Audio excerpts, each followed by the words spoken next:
कहानी एक भूतिया चुड़ैल की है जो दुल्हन के रूप में किसी घर गई थी। अगर आप लोगों को यह कहानी सुननी है तो आप लोग रुको, नहीं तो आप लोग प्लीज दूसरी तरफ जा सकते हैं दोस्तों। चलिए कहानी शुरू करते हैं। यह कहानी उत्तर प्रदेश के एक छोटे से गाँव की है जिसका नाम था बटेश्वर। गाँव छोटा और साधारण था, लेकिन एक बात उसे बहुत गाँव से अलग बनाती थी। वहाँ के लोग एक पुरानी हवेली के बारे में अजीब अजीब बातें करते थे। उस हवेली का नाम था काली हवेली। गाँव वालों का मानना था कि उस हवेली में एक चुड़ैल का वास है जिसे भूतिया चुड़ैल के नाम से जाना जाता था। गाँव के बुजुर्गों का कहना था कि करीब 50 साल पहले एक महिला जिसका नाम कौशल्या था हवेली में अपने पति के साथ रहती थी। कौशल्या बेहद खूबसूरत और सीधी सादी महिला थी, लेकिन उसके पति एक बेहद क्रूर और अत्याचारी व्यक्ति थे। आए दिन वे कौशल्या को मारते पीटते और उसे परेशान करते।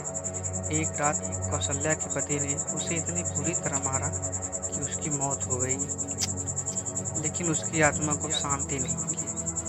उसकी आत्मा एक चुड़ैल बनकर उस हवेली में बस गई और तभी से गांव के लोग उस हवेली के पास जाने से डरने लगे।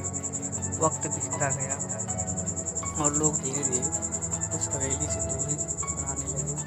किसी की भी हिम्मत नहीं होती थी कि वो वहाँ जाकर देखे कि अंदर क्या है।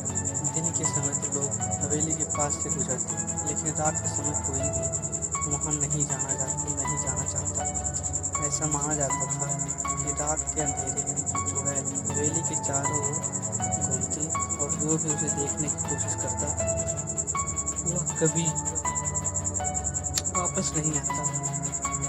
एक दिन गांव के 4 नौजवान दोस्त रवि, अनिल, सुमित और विक्रम ने तय किया कि वे काली हवेली में जाकर यह पता लगाएंगे कि सच में वहाँ कोई चुड़ैल है या नहीं। उन सभी को लोगों की बातों पर यकीन नहीं था। उन्हें लगा कि यह सब केवल एक अफवाह है। उन्होंने रात के 12 बजे हवेली के अंदर जाने का फैसला किया, क्योंकि माना जाता था कि यही वह समय है जब चुड़ैल सबसे ज़्यादा सक्रिय होती है। रात गहरी हो चुकी थी। चारों दोस्त टॉर्च लेकर हवेली पर निकले। हवेली के पास पहुंचते ही वहाँ का माहौल बहुत डरावना लगने लगा। हवेली जर्जर हो चुकी थी, उसकी खिड़कियाँ टूटी हुई थी और चारों तरफ घना अंधेरा था। हवेली के अंदर घुसते ही उन्हें लगा कि कोई उन्हें देख रहा है, लेकिन उन्होंने अपनी हिम्मत नहीं और अंदर की ओर बढ़ते गए। जैसे ही वे हवेली के अंदर पहुंचे, अचानक हवेली के दरवाजे अपने आप बंद हो गए। चारों दोस्त डर गए, लेकिन फिर भी आगे बढ़ते रहे। हवेली से सब धूल और मकड़ी जालों से ढका हुआ था। अचानक रवि की टार्च बंद हो गई। जैसे ही उसने टार्च को फिर से चालू किया, उन्होंने देखा कि एक परछाई उनकी सामने खड़ी है। वह परछाई धीरे धीरे आकार लेने लगी और एक खूबसूरत महिला का रूप धारण कर लिया। वह कौशल्या की आत्मा थी। कौशल्या की आत्मा ने उन सभी की ओर देखा और एक भयानक आवाज में कहा, तुम यहाँ क्यों आए हो? यह मेरी जगह है और अब तुम यहाँ से कभी वापस नहीं जा पाओगे। उसकी आवाज़ सुनकर चारों दोस्त कांपने लगे। तभी अचानक हवेली के अंदर तेज आवाज़ चलने लगी और दरवाजे खिड़कियाँ जोर जोर से बजने लगी। विक्रम ने चिल्लाते हुए कहा, हमें यहाँ से भागना चाहिए, लेकिन दरवाजे बंद हो चुके थे और वहाँ से निकलने का कोई रास्ता नहीं था। सुमित ने हिम्मत जुटाकर किसी तरह चुड़ैल से बचना होगा। तभी चुड़ैल ने एक जोरदार चीख मारी और हवा में उड़ते हुए उनके पास आने लगी। उसकी आंखें लाल थी और उसके लंबे उजले बाल हवा में लहरा रहे थे। वह बेहद डरावनी दिख रही थी। चारों ने भागने की कोशिश की, लेकिन हर बार वह चुड़ैल उनके सामने आ जाती। अचानक रवि की नज़र एक पुराने ताबीज पर पड़ी जो हवेली के एक दराज में रखा था।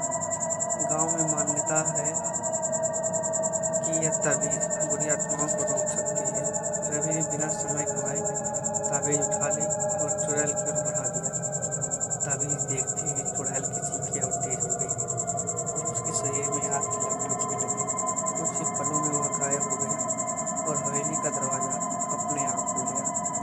चारों दोस्त तेजी से बाहर निकले और सीधा गांव की ओर भागे।